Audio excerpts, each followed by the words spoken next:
ونصلي على رسوله الكريم أما بعد فأعوذ بالله من الشيطان الرجيم بسم الله الرحمن الرحيم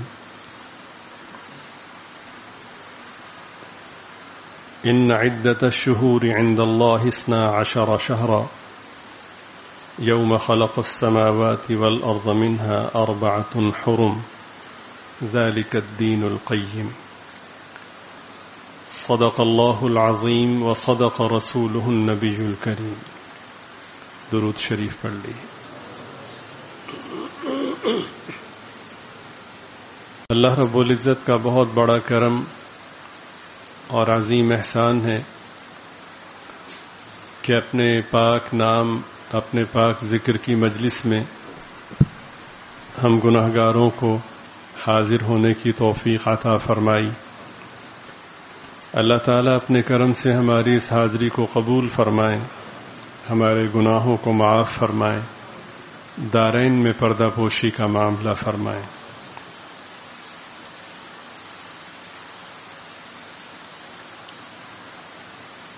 خانقاہوں میں اور مجالس ذکر میں حاصل ہونے کا جو مقصد ہوتا ہے وہ اللہ تعالیٰ کے پاک نام کے ثمرات کے حصول کے ساتھ ساتھ اپنی اصلاح پیش نظر ہوتی ہے. اور اصلاح میں جیسے مریدین، متوسلین، محبین محتاج اصلاح ہوتے ہیں، اسی طرح صاحب سلسلہ بھی محتاج اصلاح ہوتا ہے. بلکہ ایک زاویے سے دیکھا جائے تو صاحب سلسلہ متوسلین سے زیادہ محتاج اصلاح ہوتا ہے.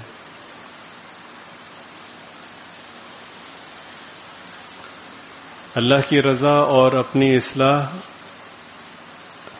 پیش نظر ہو، اس نیت سے آئیں تو آنے والوں کو بھی فائدہ ہوتا ہے، صاحب سلسلہ کو بھی فائدہ ہوتا ہے، انوار و برکات کا نزول بھی ہوتا ہے. اور اگر یہ مقصد نہ ہو بلکہ دیگر مقاصد ہوں، حصول کرامت یا شہرت یا دیگر مفاہیم جن کے مختلف عنوانات آپ کے علم میں ہیں، تو اس میں پریشانی کی بات یہ ہے کہ آب حیات کے چشمے پہ آ کر بھی پیاسا رہ گیا. یعنی خانقاہ میں پہنچ کر بھی، ایک خیر کے مرکز میں پہنچ کر بھی آدمی کچھ بھی حاصل نہ کر سکا.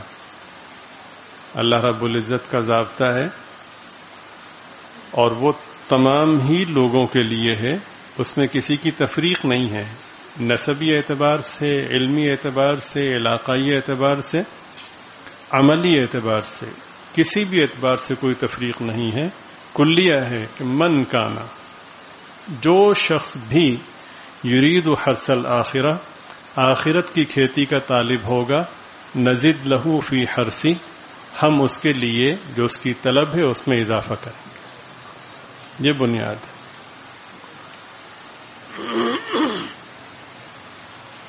اگر ایسا نہیں ہے تو پھر وقت کو ضائع کرنے کے مترادف ہے. اللہ تعالیٰ مجھے بھی حسن نیت عطا فرمائے، اخلاص نصیب فرمائے. بالخصوص یہ جو ایک عجیب ایک تماشا چل نکلا ہے چوک و چوراہوں پر خلافتوں کی تقسیم اور خلافتوں کے حصول کے حوالے سے ایک دوسرے سے آگے بڑھنے کی کوشش کرنا، آپ یقین کیجئے کہ یہ سوائے وقت کو ضائع کرنے کے اور اپنے بیمار نفس کی بیماری میں اضافہ کرنے کے اور کچھ بھی نہیں ہے. ہمارے حضرت جی رحمۃ اللہ علیہ کی خدمت میں ایک صاحب جو کہ عالم تھے، ابھی حیات ہیں، بہت صالح ہیں، بہت نیک ہیں، وہ حاضر ہوئے تو غالباً چاشت کا وقت تھا، سردیوں کا موسم تھا، تو یہی حصہ تھا. تب یہ نئی خانقاہ نہیں بنی تھی، سردیوں کا موسم تھا تو حضرت باہر دھوپ میں اسی حصے میں کونے میں چارپائی پہ تشریف فرما تھے. ان کے ذہن میں کچھ پچھلی جو ان کی نشستیں تھیں یا نشستوں میں آمد تھی، غالباً یہ تھا کہ یہ عمومی نشست کا وقت ہے، کوئی بھی آ جائے، جبکہ ایسا نہیں تھا. جو عمومی نشست ہوا کرتی تھی وہ بدھ کو شام میں ہوا کرتی تھی. اس کے علاوہ حضرت اگر اجازت مرحمت فرماتے تو پھر احباب حاضر ہوتے. انہوں نے غالباً اپنے اس تصور کو سامنے رکھا تو دروازہ تھوڑا سا انہوں نے دھکا دیا تو وہ کھل گیا. جب دروازہ کھلا تو حضرت سامنے چارپائی پہ تشریف فرما تھے، تو جب دیکھا تو اشارے سے پوچھا کہ اجازت ہے. حضرت نے فرمایا کہ آ جائیے. جب وہ آ گئے تو حضرت نے پوچھا کہ دروازہ کھلنے سے پہلے اجازت لی جاتی ہے یا دروازہ کھلنے کے بعد اجازت لی جاتی ہے؟ تو انہوں نے عرض کیا کہ حضرت دروازہ کھلنے سے پہلے. حضرت نے ایک بات ارشاد فرمائی، اور آپ یقین کیجئے کہ حضرت کے وصال کے بعد بارہا انہوں نے اس جملے کا تذکرہ کیا. کہتے ہیں کہ حضرت کا مجھ پہ احسان ہے کہ حضرت نے مجھے یہ جملہ ارشاد فرمایا. حضرت نے فرمایا کہ عالم بن گئے ہو، انسان نہیں بن سکے.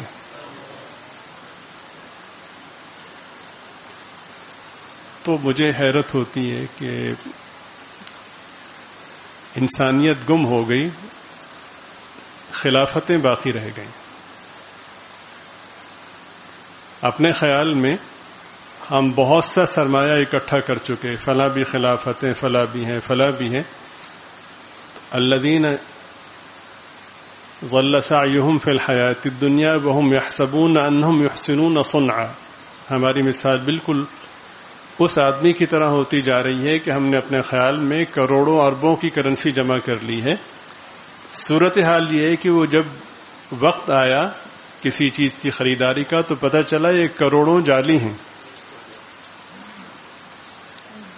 تو خدا را ہم اس میں اپنا وقت ضائع نہ کریں، اور میری التماس ہے آپ سے کہ میرے لیے بھی آپ اخلاص کی اور حسن نیت کی دعا فرمائیں. اللہ تعالی ہم سب پہ رحم فرمائیں اور ہمیں خیر کی طرف متوجہ فرمائیں.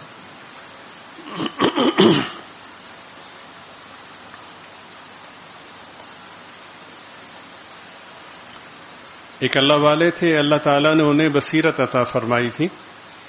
ان کا ذوق تھا کہ وہ اپنی روحانی آنکھوں سے یہ دیکھتے رہتے تھے کہ اس وقت روحانی اعتبار سے سب سے بلند کون ہے. تو انہوں نے اپنے معمول کے مطابق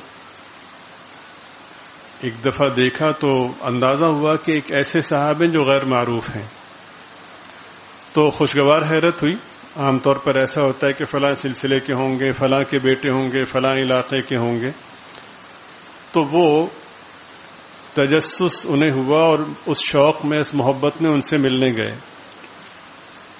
وہاں جا کر کے جب دیکھا تو بڑی حیرت ہوئی کہ ایک بابا جی ہیں، وہ چھوٹے بچوں کو نورانی قاعدہ پڑھا رہے ہیں. تو وہ انہوں نے دیکھا کہ یہ سب سے بلند مرتبے پہ فائز ہیں.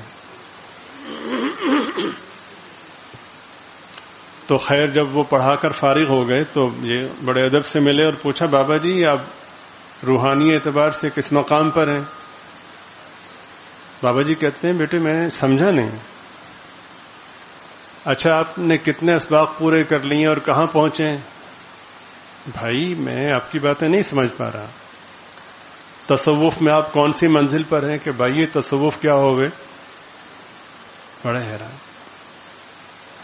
تو ہمیں یہ تسلی کر لینی چاہیے کہ ان اصطلاحات کا علم ہونا، اسباق کو پورا کر لینا، اور اپنے خیال میں پگڑی اور دستار اور عصا اور وہ موٹی سی تسبیح اور صاحب سلسلہ لکھوانا کہ جناب دہلوی صاحب اور فلاں، یہ سب ایک وہم کو ہم نے پالا ہوا اور کچھ نہیں ہے. کامیاب وہی ہے جس سے میاں راضی ہے. وہ صاحب دستار سے راضی ہو جائے یا نورانی قاعدہ پڑھانے والے سے راضی ہو جائے، وہی کامیاب ہے. آج ہم اس خول سے، اس وہم سے نکل آئیں کل نکل آئیں، بہرحال حقیقت یہی ہے۔ حضرت خواجہ سلیمان توسوی رحمۃ اللہ علیہ کی روحانی مجلس تھی، اللہ تعالیٰ نے بہت اونچا مقام انہیں عطا فرمایا تھا۔ تو ایک بزرگ تشریف لائے، بہت ہی نورانی چہرہ اور بڑی منور داڑھی، تو مجمع میں سے آہستہ آہستہ گزرتے گزرتے بالکل حضرت کے قریب آ کر کے بیٹھ گئے۔ کچھ دیر بیٹھے رہے، پھر اشارے سے اجازت کی کوئی صورت بنی، وہاں سے اٹھے اور واپس چلے۔ جب وہ مجلس سے باہر نکلے تو حضرت نے حاضرین سے فرمایا کہ معلوم ہے کہ یہ کون تھے؟ تو حاضرین نے لا علمی کا اظہار کیا۔ حضرت نے فرمایا کہ ارے یہ حضرت خضر تھے جو ہم سے ملنے آئے۔ بس یہ کہنے کی دیر تھی کہ لوگ سرپٹ بھاگے، تو حضرت نے سر جھکا کر بیٹھ گئے، اپنے مراقبے میں اللہ اللہ کرتے رہے۔ تھوڑی دیر کے بعد حضرت نے سر اٹھایا تو دیکھا کہ سب لوگ وہ وہاں سے غائب ہیں، ایک آدمی بیٹھا ہوا ہے۔ حضرت نے اس موجود آدمی سے پوچھا کہ یہ لوگ کہاں گئے؟ تو کہا کہ حضرت یہ جب آپ نے فرمایا کہ حضرت خضر ہیں تو سب ان کی زیارت کے لیے ان سے ملنے کو گئے ہیں۔ تو فرمایا کہ آپ کیوں نہیں گئے؟ تو کہنے لگے حضرت دل تو میرا بھی چاہا تھا، لیکن میں نے غور کیا کہ آپ نہیں گئے بلکہ خضر میرے شیخ کو ملنے آئے ہیں، حضرت خضر میرے شیخ کو ملنے آئے ہیں، تو جسے ملنے حضرت خضر آئے کیوں نہ ان کا دیدار کرو۔ اصل میں اللہ پاک نے ایک اصول حضرت کی زبان سے ظاہر فرمانا تھا۔ حضرت نے فرمایا کہ مرید تو صرف آپ ہیں، باقی بھیڑ لگی ہوئی ہے۔ تو میں یہ عرض کرنا چاہتا ہوں کہ اگر ہم کسی اور نسبت سے اللہ والوں کے ہاں جاتے ہیں تو پھر وہ یوں سمجھیں کہ ہم بھیڑ کا حصہ ہیں۔ ہم اپنا قبلہ درست کریں، اپنے رب کو راضی کرنے کی کوشش کریں۔ بے شک اپنے رب کو راضی کرنے کی کوشش میں خانقاہوں اور اہل تصوف اور پاکیزہ مجالس کی بڑی اہمیت ہے، لیکن اپنے رب کو راضی کرنے کی کوشش کا آغاز اپنے گھر سے ہوتا ہے،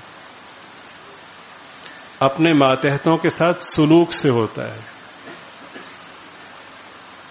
اتنی تسبیحات میں نے پڑھ لی، اتنے ذکر اذکار میں نے کر لیے، لیکن میرے اخلاق ٹھیک نہ ہوئے، میری بدتمیزی میں کمی نہیں آئی، بلکہ دینی نسبت کے بعد میری بدتمیزی بڑھ گئی۔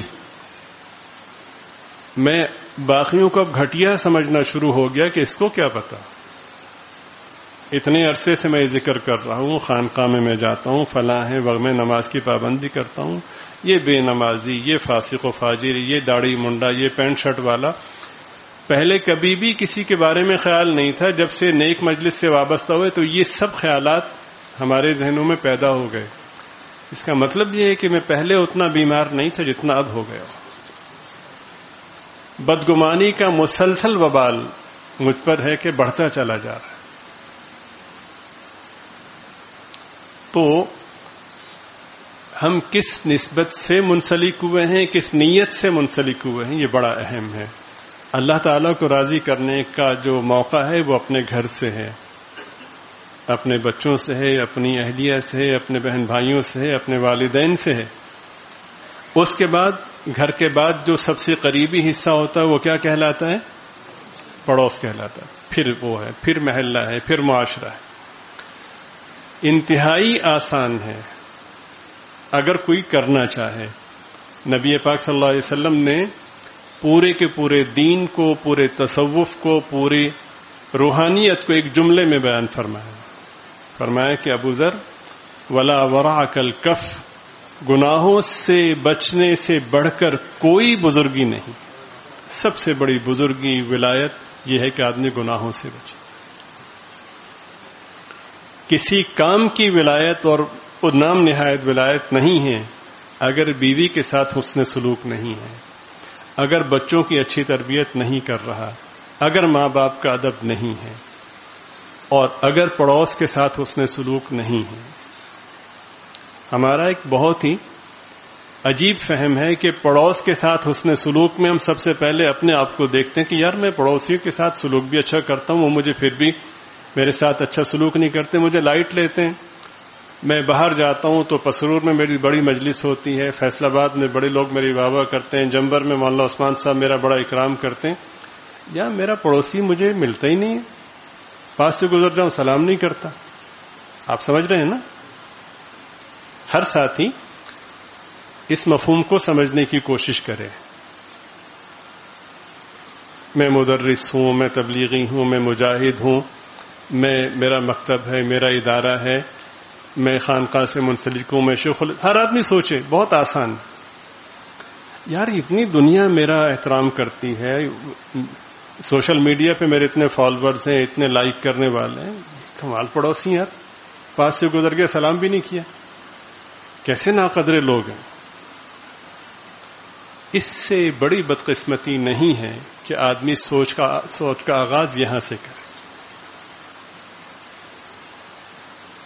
یہ بہت ہی آسانی سے شیطان نے اپنے پھندے میں ہمیں قابو کر لیا. ہم چلے تھے اصلاح کرنے اور خود قید ہو گئے. اور پھر اس کے بعد وہ ایسے نام نہاد مریدین میں، ہاں جی بات تو صحیح ہے، آپ کے کیا کہنے، آپ نے حفظ بھی کیا ہے، قرات بھی اچھی کر لیتے ہیں، جامع اشرفیہ کی سند بھی ہے، وفاق کی سند بھی ہے، کراچی سے تخصص بھی کیا ہے، حضرت کی اجازت بھی ہے، ان کو شرم نہیں آتی؟ تو وہ جو نفس جو پہلے موٹا تھا پھول کے کپا ہو جاتا ہے. ہاں جی بات تو صحیح ہے. تو یہ عجیب و غریب قسم کا ملغوبہ بن جاتا ہے. پھر کرنا کیا ہے وہ سنیے. یہ تو امکانات ہیں نا کہ ڈگری ہے، فلاں ہے، فلاں ہے. ہم اس کو گمان بھی کہہ سکتے ہیں. حقیقت وہ ہے کہ جو نبی پاک صلی اللہ علیہ وسلم نے بیان فرمائی. کیا حقیقت ہے؟ کہ کائنات کے سارے صلحاء اکٹھے ہو جائیں، سب مل کر بھی ایک صحابی کے برابر نہیں ہو سکتے. تمام صحابہ مل کر ایک نبی کے برابر نہیں ہو سکتے. اور جناب رسول پاک صلی اللہ علیہ وسلم تمام انبیاء کے سرتاج ہیں، سردار ہیں. کتنے بلند ہیں، کتنے بڑے ہیں، نبیوں سے یہ اللہ پاک ہی جانتے ہیں اور کوئی نہیں جانتا. ایسے ہی ہے. ایک مفہوم میں آپ کے سامنے رکھتا ہوں، اسے سن لیجئے گا.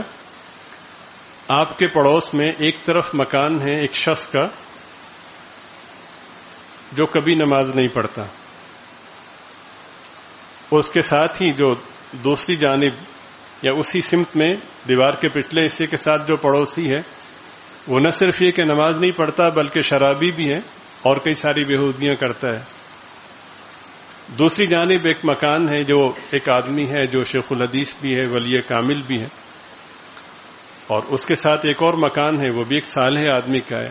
اس کے ساتھ آپ کا ایک کونا ایک ایسے مکان کے ساتھ ملا ہوا جو غیر مسلم ہے. تو اگر آپ عالم ہیں، صاحب سلسلہ ہیں، اول تو آپ کسی کو خاطر میں نہیں لائیں گے. یعنی بڑی واضح سی بات ہے، کوئی بہت ہی کوئی فلسفہ نہیں بیان کر رہا میں، بہت آسان. میں خطیب ہوں، میرے جیسا کون ہو سکتا ہے؟ دلائل میرے پاس یہ ہیں، میں اللہ کے دین کی خدمت کر رہا ہوں، دین کی دعوت دیتا ہوں وغیرہ وغیرہ، لوگوں کو خیر کی طرف متوجہ کرتا ہوں. اگر کسی نے میری توہین کی تو علم کی توہین کی، علماء کی توہین کی. الاشباح والنظائر میں لکھا ہے کہ جس نے علم اور علماء کی توہین کی اس نے کفر کی. یہ سارے دلائل میں اپنے لیے اکٹھے کر رہا ہوں، ان کو کیا پتا وغیرہ وغیرہ. عجیب بات یہ ہے کہ جو باڈی بلڈر سمجھ رہا تھا اپنے آپ کو پتہ چلا کہ وہ بھیڑ کے کاٹنے کی وجہ سے سوجا ہوا تھا. اور ہم مستقل اس بیماری میں ایسے مبتلا ہیں کہ بھول کر بھی ہمیں خیال نہیں ہوتا کہ ہم بیمار ہیں. جب بھول کر بھی خیال نہیں ہوتا تو پھر علاج کا ہم کیوں سوچیں گے؟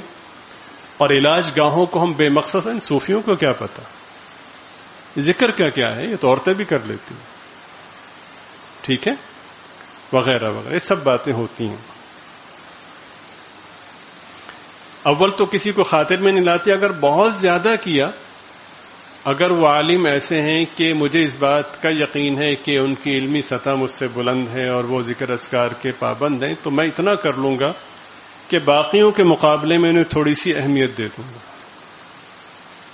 اور اگر کبھی انہوں نے گزرتے ہوئے سلام نہ کیا تو وہ اہمیت بھی ختم ہو جائے گی، میں کیوں سلام کروں، وہ کرتے ہیں مجھے. اور اس پر بھی دلیل ہے کہ جناب اگر میں نے سلام کیا تو علم کی توہین ہے.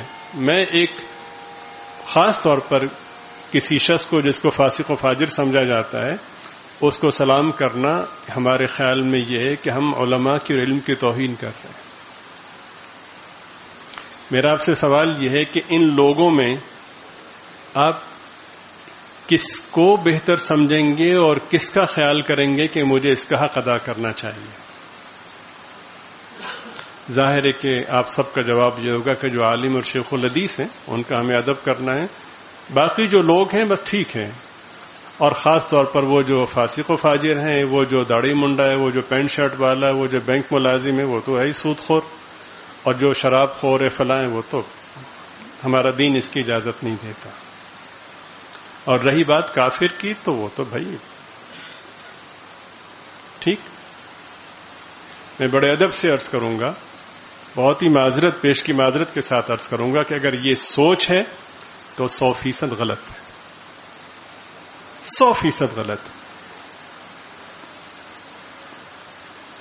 اگر ایک شخص واقعتاً اعلی درجے کا عالم اور بہت ہی اونچے درجے کا باعمل، سارے سلاسل کی حقیقی نسبتیں اور اجازتیں اس کے پاس ہوں، شیخ الحدیث ہو، سخی ہو، مجاہد ہو، مبلغ ہو، اعلی درجے کی صفات اس میں ہوں اور ساری کی ساری صحیح ہوں، اللہ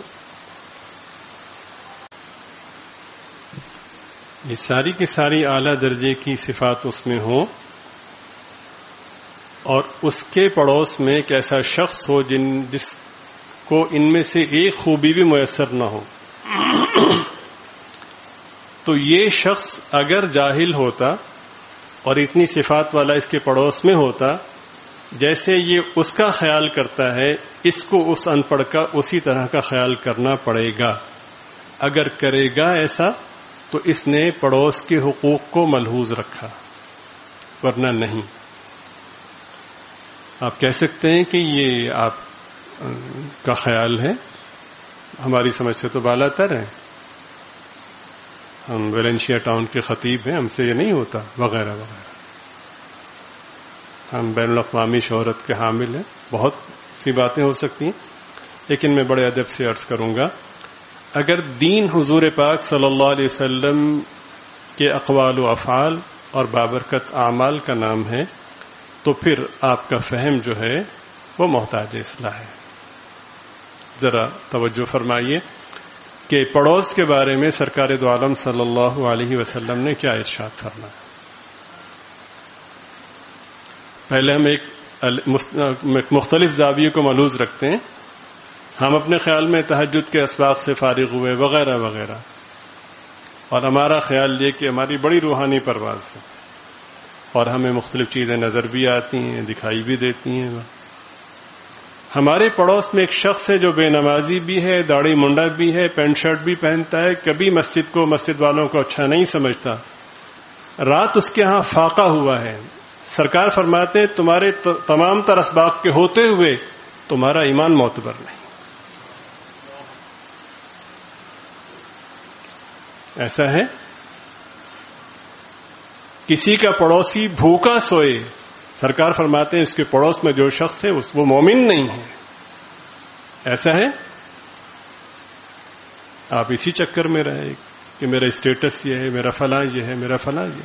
اگر دین کا منبع سرکار دو عالم صلی اللہ علیہ وسلم ہیں تو پھر ہمیں اپنے افہام کی، اپنے افکار کی تصحیح کرنا ہو. دوسرا زاویہ دیکھیے جو میں نے عرض کیا کہ ایک ان پڑھ کو ہمیں اسی طرح محترم سمجھنا ہے جیسے کوئی بہت بڑا ذی علم ہوتا اگر وہ ہمارے پڑوس میں ہے، اسی طرح روحانی طور پر عظیم سمجھنا ہے جیسے کوئی بہت بڑا اللہ والا ہوتا. یہ سب میں اپنی محدود سوچ اور بہت ہی مختصر شعور کے دائرے میں رہتے ہوئے عرض کر رہا ہوں. اس کے علاوہ میرے پاس کچھ اور ذریعہ یہ پیرایا نہیں ہے. فرض کریں کہ میرے پڑوس میں ایک طرف حضرت حسن بصری رحمۃ اللہ علیہ کا گھر ہوتا اور ایک طرف ان پڑھ کا ہوتا تو جتنا میں حضرت کا احترام کرتا ہوں اتنا ہی مجھے ان کا احترام کرنا تھا اور حقوق کا خیال کرنا تھا. یہ میں اپنی بہت ہی کوتاہی فکری اعتبار سے، فہم اور شعور کے اعتبار سے اس کی بنا پہ عرض کر رہا ہوں، اس لیے کہ جو اگلی بات عرض کرنے جا رہا ہوں وہ بڑی عجیب بھی ہے اور بڑی عظیم بھی ہے. سرکار دو عالم صلی اللہ علیہ وسلم فرماتے ہیں کہ حضرت جبریل علیہ السلام نے مجھے تاکید کی کہ پڑوسیوں کے حقوق کا خیال کرنا ہے. فرماتے ہیں کہ ایک بار نہیں، مجھے مسلسل تاکید کرتے رہے. حضرت جبریل علیہ السلام کا واسطہ اس میں اس لیے بھی اہمیت کا حامل ہے کہ اللہ تعالیٰ جب کسی حکم کی عظمت کو بیان فرمانا چاہتے ہیں تو حضرت جبریل علیہ السلام کا تذکرہ فرماتے ہیں نزل به الروح الامین. ایسے ہی ہے تنزل الملائکۃ والروح فیہا باذن ربہم من کل امر. ایسے ہی ہے، حالانکہ یہ بھی کہتے ہیں ہم نے نازل کیا، باقی احکامات کے بارے میں نہیں فرمایا. اس کا مطلب یہ کہ کوئی بہت بڑا حکم ہے. کیا ہے کہ جبریل مجھے مسلسل تاکید کرتے رہے پڑوس کے حقوق کے حوالے سے، یہاں تک کہ مجھے اندیشہ ہوا کہ کہیں پڑوسی ورثہ میں شامل نہ ہو جائے. یہ آپ نے سن لیا لیکن غور نہیں کیا آپ نے. زبان لڑکھڑاتی ہے اس تصور کو بیان کرتے ہوئے، کیا سرکار سے بڑھ کر کوئی ہو سکتا ہے؟ تصور ہی گناہ ہے. تو لوگوں کو سرکار کا خیال کرنا ہے، سرکار نے دوسروں کا خیال کیوں کرنا ہے؟ سرکار کے علم کی نسبت، عمل کی نسبت، روحانیت کی نسبت ساری دنیا کو اکٹھا کر لیں، اتنی بھی نہیں ہے کہ ہمارے پاس ساری ڈگریاں اور ہمارے برابر میں ایک ان پڑھ ہو. اس سے جو سب سے بڑا عالم بہتر ہو سکتا ہے، سرکار کی نسبت تو اتنی بڑی ہے کہ ہمارے پاس مثال کو ہمارے پاس بیان کرنے کے لیے کوئی شبیہ نہیں ہے کہ کیسے بیان کریں. پاؤں تلے زمین نکل جاتی ہے. سرکار فرماتے ہیں مجھے کہا گیا کہ پڑوس کے حقوق کا اپنے خیال کرنا، اور اس میں اس کی تفریق نہیں ہے کہ پڑوسی مسلمان ہیں یا غیر مسلم. ایسا ہے؟ پھر ہم کہاں کھڑے ہوئے؟ کیسے مومن ہیں ہم؟ مستقل اس گناہ میں ہیں کہ اپنے پڑوسی کو اپنے سے گھٹیا سمجھ رہے ہیں، بدگمانی کے گناہ میں مبتلا ہیں.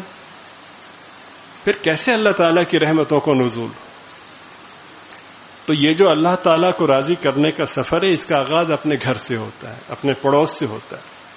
بے شک خانقاہیں، پاکیزہ ماحول، ذکر اذکار کی مجلسیں، یہ ایسا خوبصورت سلسلہ ہے کہ یہ حصول مقصد میں معاون ہوتا ہے.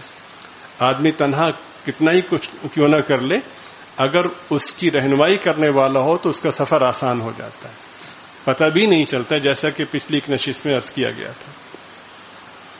تو میرے عرض کرنے کا مقصد یہ ہے کہ آغاز اپنے گھر سے کرنا ہے، اور جب مجالس ذکر میں حاضر ہونا ہے یا خانقاہوں سے منسلک ہونا ہے تو ایک ہی مقصد ہو کہ میرا رب مجھ سے راضی ہو جائے. اگر یہ ہے تو اس بارش میں ہم آئے ہیں تو ہمارا آنا بہت بابرکت ہے، قدم قدم پہ رحمتوں کا نزول ہے، اور ہماری توقع سے بڑھ کر، اس لیے کہ اللہ پاک فرماتے ہیں کہ نزید لہو فی حرثی، ہم اس کی کھیتی میں اضافہ کرتے ہیں. اور دیکھیے اضافہ بقدر حیثیت ہوتا ہے. بھئی تم فلاں کام کرو گے تو میں 100 روپے سے زائد دوں گا، تو ہماری جو حیثیت ہے ہم 110 دے دیں گے. ایسے ہی اس سے زیادہ کیا تیر مار لیں گے. لیکن اللہ تعالیٰ کی شان کو یہ زیبا نہیں ہے. جیسے ان کی ذات بڑی، جیسے ان کی حیثیت بڑی، جیسی ان کی شان بڑی، ویسے ان کا اضافہ بھی بڑا ہے. جتنا مانگا تھا اس سے کہیں زیادہ دیں گے. کیسے دیں گے؟ آگ لینے کو جائیں تو پیمبری مل جائے. بے شک پیمبری کا سلسلہ مکمل ہو چکا، لیکن اللہ رب العزت کی طرف سے نوازشات کا سلسلہ قیامت تک ویسا ہی ہے. بس شرط یہ ہے کہ یرید حرث الآخرہ. اگر ایسا ہے تو پھر انشاءاللہ ثم انشاءاللہ اللہ تعالیٰ ضائع نہیں فرمائیں گے.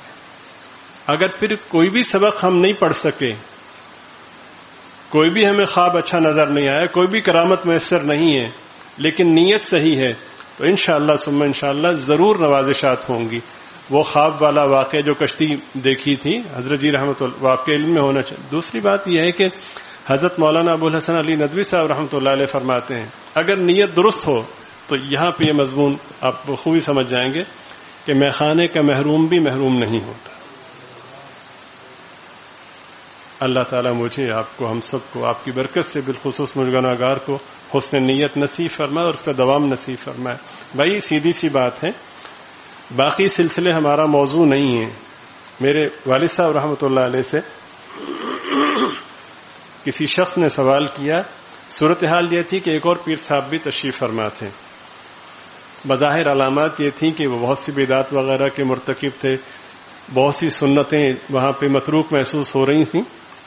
تو وہ سوال کرنے والا کوئی بہت ہی بڑا سمجھدار تھا, اس نے اتنا بھی نہیں سوچا کہ سامنے سوال نہیں ہوتا.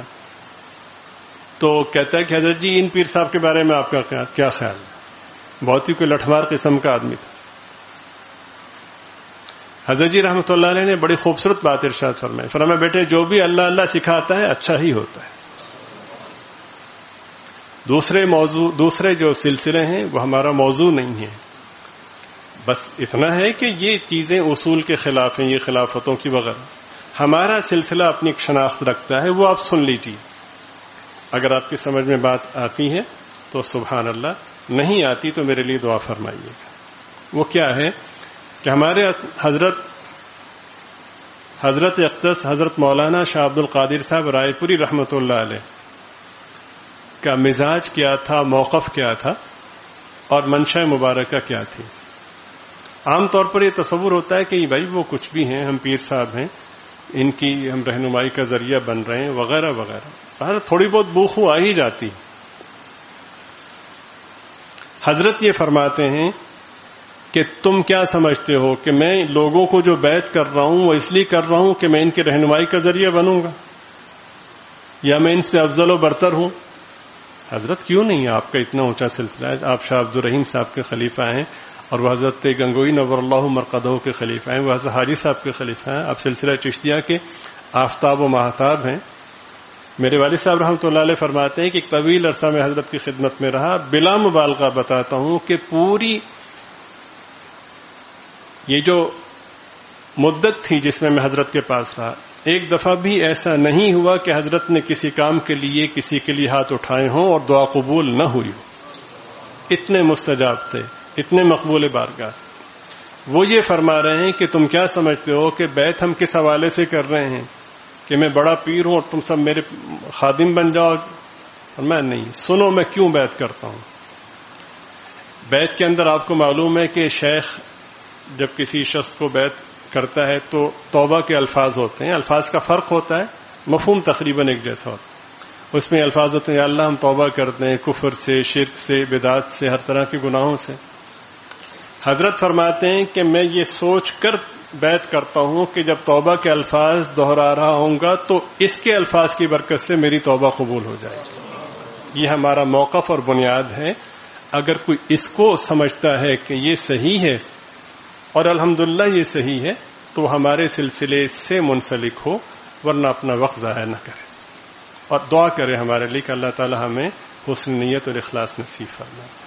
چند گزارشات محرم کے حوالے سے ہیں, درود شریف پڑھ لیجیے.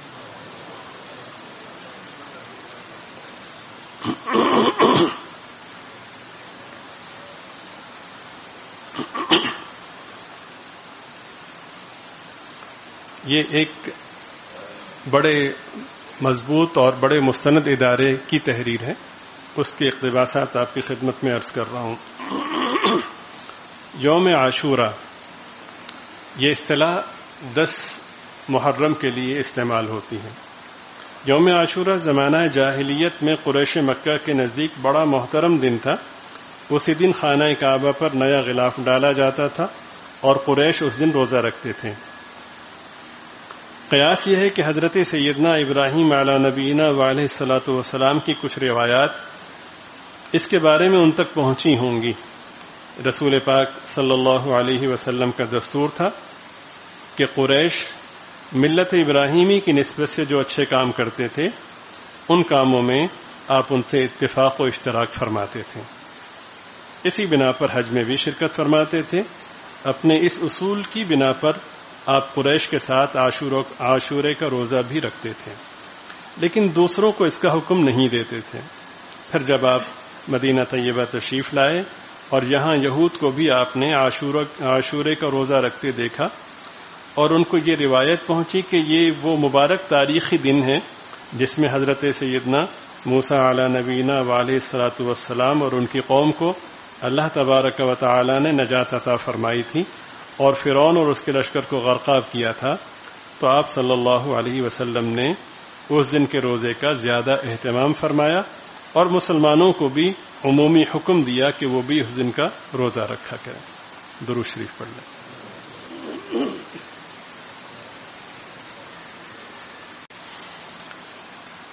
بعض احادیث مبارکہ ہے کہ آپ نے اس کا ایسا تاکیدی حکم دیا جیسا کہ فرائض اور واجبات کے لیے دیا جاتا ہے۔ چنانچہ بخاری مسلم میں روایت ہے کہ رسول پاک صلی اللہ علیہ وسلم نے یوم عاشورہ کی صبح مدینہ منورہ کے آس پاس کی ان بستیوں میں جن میں انصار رہتے تھے یہ اطلاع بھجوائی کہ جن لوگوں نے ابھی تک کچھ کھایا پیا نہ ہو وہ آج کے دن روزہ رکھیں، اور جنہوں نے کچھ کھا پی لیا ہو وہ بھی دن کے باقی حصے میں کچھ نہ کھائیں بلکہ روزے داروں کی طرح رہیں۔ بعد میں جب رمضان المبارک کے روزے فرض ہوئے تو عاشورہ کے روزے کی فرضیت منسوخ ہو گئی اور اس کی حیثیت ایک نفل روزہ کی رہ گئی۔ لیکن اس کے بعد بھی رسول پاک صلی اللہ علیہ وسلم کا مبارک معمول یہی رہا کہ آپ رمضان المبارک کے فرض روزوں کے علاوہ نفلی روزوں میں سب سے زیادہ اسی روزے کا اہتمام فرماتے تھے۔ پھر صاحب مضمون نے عاشورہ کے دن کی کچھ خصوصیات کا تذکرہ کیا ہے۔ آگے فرماتے ہیں کہ مذکورہ بالا واقعات سے تو یوم عاشورہ کی خصوصی اہمیت کا پتہ چلتا ہے، علاوہ ازیں نبی پاک صلی اللہ علیہ وسلم نے اس دن کی متعدد فضیلتیں بیان فرمائی ہیں۔ حضرت سیدنا عباس رضی اللہ تعالی عنہ روایت فرماتے ہیں کہ جناب رسول پاک صلی اللہ علیہ وسلم کا معمول شریف کیا تھا؟ کہتے ہیں کہ میں نے نبی پاک صلی اللہ علیہ وسلم کو کسی فضیلت والے دن کے روزے کا اہتمام بہت زیادہ کرتے ہوئے نہیں دیکھا سوائے اس دن یعنی یوم عاشورہ کے، اور سوائے اس ماہ یعنی ماہ رمضان المبارک کے۔ مہینوں کے اعتبار سے رمضان شریف کے روزوں کا اہتمام بہت زیادہ فرماتے تھے اور ایام کے حوالے سے عاشورے کے روزے کا اہتمام فرماتے تھے۔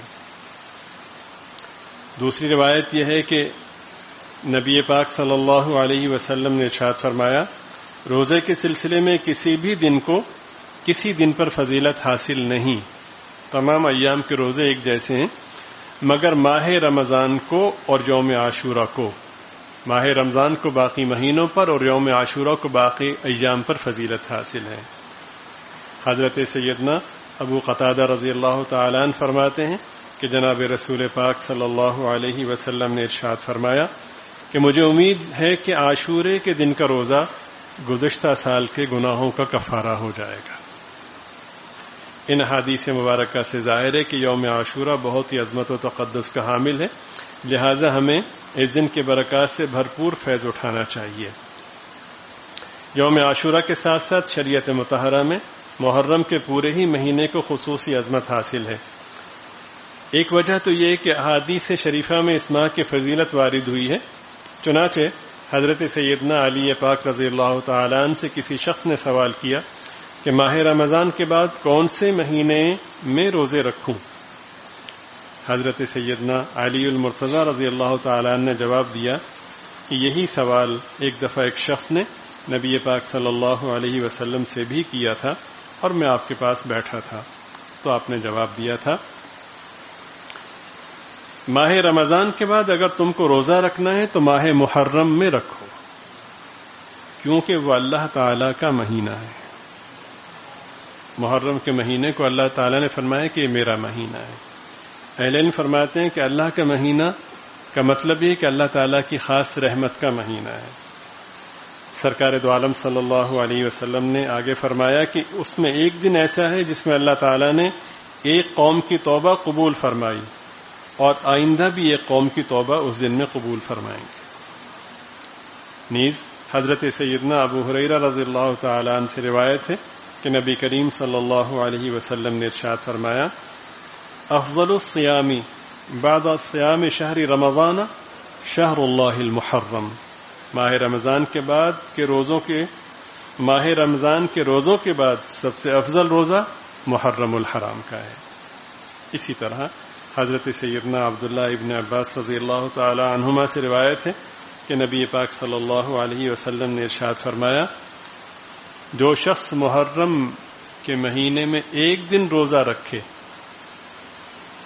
تو اس کو ہر دن کے روزے کے بدلے میں 30 دن روزے رکھنے کا ثواب ملے گا۔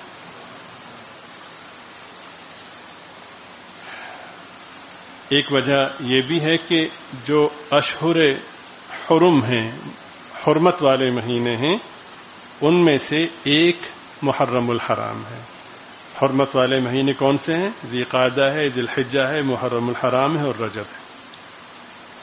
ایک وجہ یہ بھی ہے کہ اسلامی سال کی ابتدا اسی مہینے سے ہے، چنانچہ امام غزالی رحمہ اللہ تعالی تحریر فرماتے ہیں کہ ماہ محرم میں روزوں کی فضیلت کی وجہ یہ ہے کہ اس مہینے سے سال کا آغاز ہوتا ہے، اس لیے اسے نیکیوں سے معمور کرنا چاہیے اور خداوند قدوس سے یہ توقع رکھنی چاہیے وہ ان روزوں کی برکت پورے سال رکھے گا۔ آگے حضرت فرماتے ہیں کہ یوم عاشورہ میں کام کون سے کرنے چاہیے؟ فرماتے ہیں کہ احادیث طیبہ سے یوم عاشورہ میں صرف 2 چیزیں ثابت ہیں۔ نمبر 1 روزہ، جیسا کہ اس سلسلے میں روایات گزر چکی ہیں، لیکن یہ بات یاد رکھنی چاہیے کہ احادیث میں نبی پاک صلی اللہ علیہ وسلم نے کفار و مشرکین کی مشابہت اور یہود و نصارہ کی بود و باش اختیار کرنے سے منع فرمایا ہے۔ اس حکم کے تحت چونکہ تنہا یوم عاشورہ کا روزہ رکھنا یہودیوں کے ساتھ اشتراک و تشابہ تھا، دوسری طرف اس کو چھوڑ دینا اس کے برکات سے محرومی کا سبب تھا، اس لیے اللہ تعالیٰ کے مقدس پیغمبر صلی اللہ علیہ وسلم نے ہمیں یہ تعلیم دی کہ یوم عاشورہ کے ساتھ ایک دن کا روزہ اور ملا لو۔ بہتر تو یہ ہے کہ 9ویں اور 10ویں تاریخ کا روزہ رکھو، اور اگر کسی وجہ سے 9ویں کا روزہ نہ رکھ سکو تو پھر 10ویں کے ساتھ 11ویں کا روزہ رکھ لو، تاکہ یہود کی مخالفت ہو جائے اور ان کے ساتھ کسی قسم کا بھی تشابہ نہ رہے۔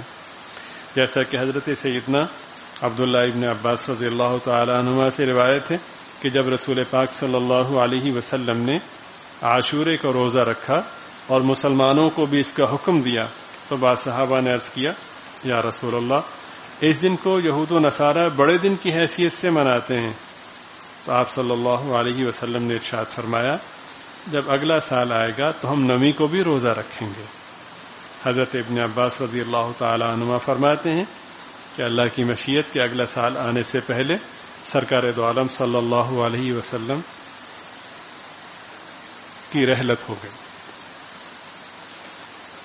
فقہاء نے لکھا ہے کہ صرف یوم عاشورہ کا روزہ رکھنا مکروہ ہے، لیکن حضرت علامہ انور شاہ صاحب کشمیری رحمہ اللہ تعالی نے فرمایا کہ عاشورہ کے روزے کی 3 شکلیں ہیں۔